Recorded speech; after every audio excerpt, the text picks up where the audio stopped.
grande conflito. Capítulo 1. Predito o destino do mundo. Ah, se tu conhecesses também, ao menos neste teu dia, o que à tua paz pertence. Mas agora isto está encoberto aos teus olhos, porque dias virão sobre ti, em que os teus inimigos te cercarão de trincheiras, e te sitiarão, e te estreitarão de todas as bandas, e te derribarão, a ti e aos teus filhos que dentro de ti estiverem, e não deixarão em ti pedra sobre pedra, pois que não conheceste o tempo da tua visitação. Lucas 19, 42-44.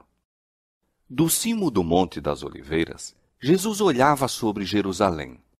Lindo e calmo era o cenário que diante dele se desdobrava. Era o tempo da Páscoa, e de todas as terras, os filhos de Jacó se haviam ali reunido para celebrar a grande festa nacional. Em meio de hortos e vinhedos, e declives verdejantes juncados das tendas dos peregrinos, erguiam-se as colinas terraplanadas, os majestosos palácios e os maciços baluartes da capital de Israel. A filha de Sião parecia dizer em seu orgulho: estou assentada como rainha e não verei o pranto. Sendo ela tão formosa então e julgando-se tão segura do favor do céu como quando, séculos antes, o trovador real cantara, formoso de sítio e alegria de toda a terra é o monte de Sião, a cidade do grande rei. Bem à vista estavam os magnificentes edifícios do templo. Os raios do sol poente iluminavam a brancura de neve de suas paredes de mármore e punham reflexos no portal de ouro, na torre e pináculo. Qual perfeição da formosura! Levantava-se ele como o orgulho da nação judaica. Que filho de Israel poderia contemplar aquele cenário sem um estremecimento de alegria e admiração? Entretanto, pensamentos muito diversos ocupavam a mente de Jesus. Quando ia chegando, vendo a cidade, chorou sobre ela. Por entre o universal regozijo de sua entrada triunfal, enquanto se agitavam ramos de palmeiras, enquanto alegres hosanas despertavam ecos nas colinas, e milhares de vozes o aclamavam rei, o Redentor do mundo achava-se oprimido por súbita e misteriosa tristeza. Ele, o Filho de Deus, o prometido de Israel, cujo poder vencera a morte e do túmulo chamara a seus cativos, estava em pranto, não em consequência de uma mágoa comum, senão de agonia intensa e irreprimível. Suas lágrimas não eram por si mesmo, posto que bem soubesse para onde seus passos o levariam. Diante dele jazia o Getsêmani, cenário de sua próxima agonia. Estava também à vista a porta das ovelhas, através da qual durante séculos tinham sido conduzidas as vítimas para o sacrifício e que se lhe deveria abrir quando fosse, como um cordeiro, levado ao matadouro. Não muito distante estava o Calvário, o local da crucifixão. Sobre o caminho que Cristo logo deveria trilhar, cairia o terror de grandes trevas ao fazer ele de sua alma uma oferta pelo pecado. Todavia, não era a contemplação destas cenas que lançava sobre ele aquela sombra em tal hora de alegria. Nenhum sinal de sua própria angústia sobre-humana nublava aquele espírito abnegado. Chorava pela sorte dos milhares de Jerusalém, por causa da cegueira e impenitência daqueles que ele viera abençoar e salvar. A história de mais de 1000 anos do favor especial de Deus e de seu cuidado protetor manifestos ao povo escolhido estava patente aos olhos de Jesus. Ali estava o Monte Moriá, onde o filho da promessa, como vítima submissa, havia sido ligado ao altar, emblema da oferenda do Filho de Deus. Ali, o concerto de bênçãos e a gloriosa promessa messiânica tinham sido confirmados ao Pai dos crentes. Ali as chamas do sacrifício, ascendendo da ira de Ornã para o céu, haviam desviado a espada do anjo destruidor, símbolo apropriado do sacrifício e mediação do Salvador em prol do homem culpado. Jerusalém fora honrada por Deus acima de toda a terra, Sião fora eleita pelo Senhor, que a desejara para a sua habitação. Ali, durante séculos, santos profetas haviam proferido mensagens de advertência. Sacerdotes ali haviam agitado os turíbulos, e a nuvem de incenso com as orações dos adoradores subira perante Deus. Ali, diariamente, se oferecera o sangue dos cordeiros mortos, apontando para o vindouro Cordeiro de Deus. Ali, Jeová revelara a sua presença na nuvem de glória sobre o propiciatório. Repousara ali a base daquela escada mística, ligando a terra ao céu. Escada pela qual os anjos de Deus desciam e subiam, e que abria ao mundo o caminho para o lugar santíssimo. Houvesse Israel, como nação, preservado a aliança com o céu, Jerusalém teria permanecido para sempre como eleita de Deus. Mas a história daquele povo favorecido foi um registro de apostasias e rebelião. Haviam resistido à graça do céu, abusando de seus privilégios e menosprezado as oportunidades. Posto que Israel tivesse zombado dos mensageiros de Deus, desprezado suas palavras e perseguido seus profetas, ele ainda se lhes manifestara como o Senhor, Deus misericordioso e piedoso, tardio em iras e grande em beneficência e verdade. Apesar das repetidas rejeições, sua misericórdia continuou a interceder. Com mais enternecido amor que o de pai pelo filho de seus cuidados, Deus lhes havia enviado sua palavra pelos seus mensageiros, madrugando e enviando-lhes, porque se compadeceu de seu povo e da sua habitação. Quando admoestações, rogos e censuras haviam falhado, enviou-lhes o melhor dom do céu. Mais ainda, derramou todo o céu naquele único dom. O próprio Filho de Deus foi enviado para instar com a cidade impenitente. Foi Cristo que trouxe Israel como uma boa vinha do Egito.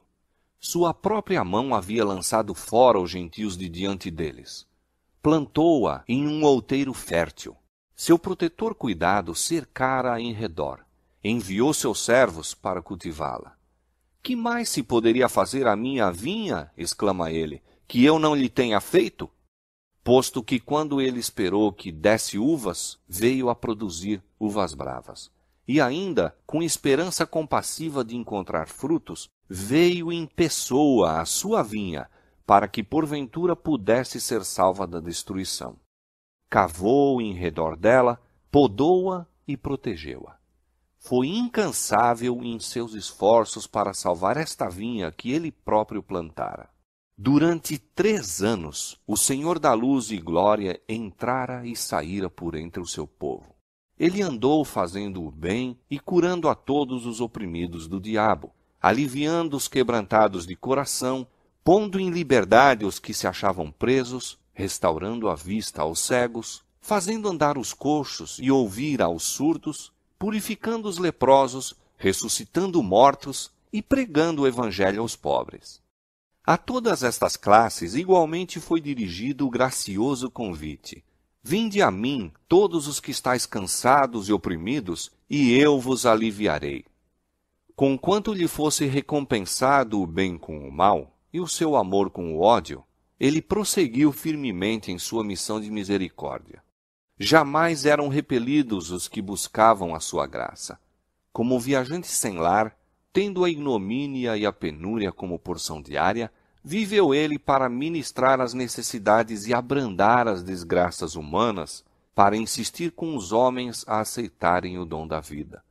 As ondas de misericórdia, rebatidas por aqueles corações obstinados, retornavam em uma vaga mais forte de terno e inexprimível amor. Mas Israel se desviara de seu melhor amigo e único auxiliador. Os rogos de seu amor haviam sido desprezados, seus conselhos repelidos, ridicularizadas suas advertências. A hora de esperança e perdão passava-se rapidamente.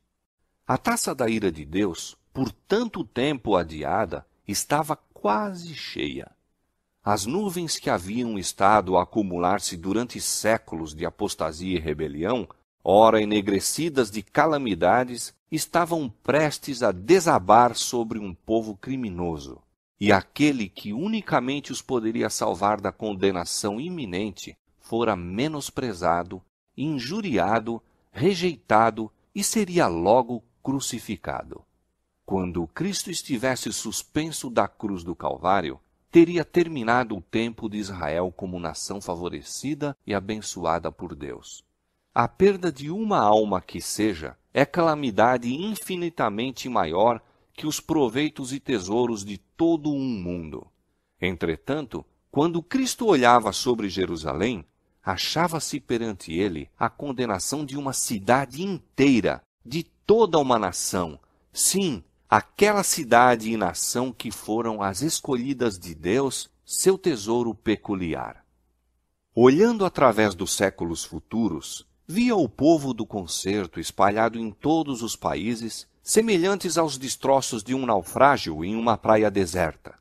Nos castigos prestes a cair sobre seus filhos, não via ele senão o primeiro gole daquela taça de ira que no juízo final deveriam esgotar até as fezes.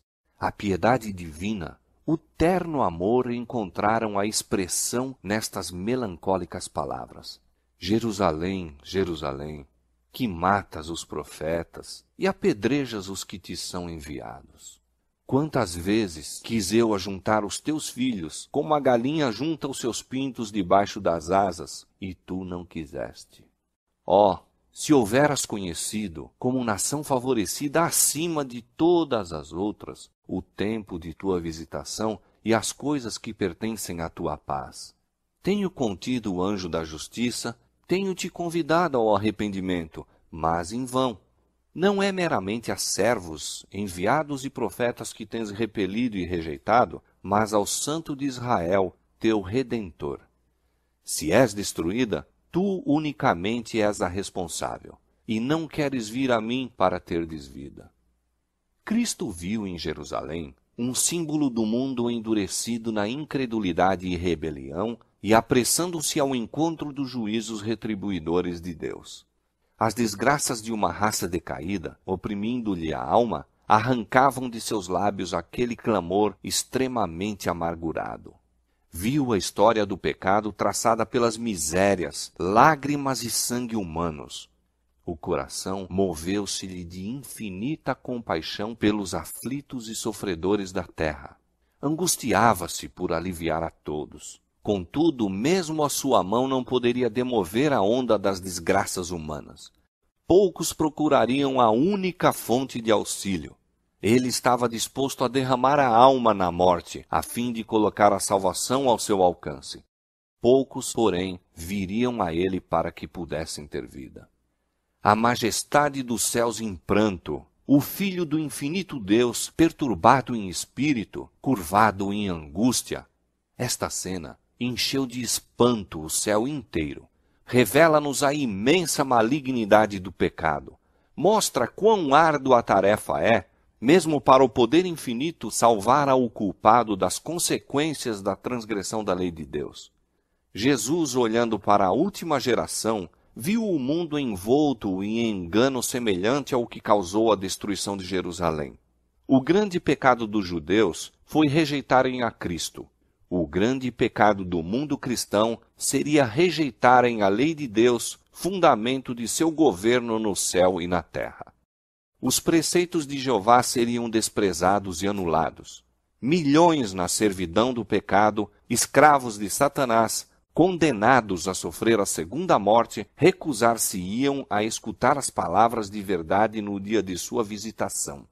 Terrível cegueira, estranha presunção.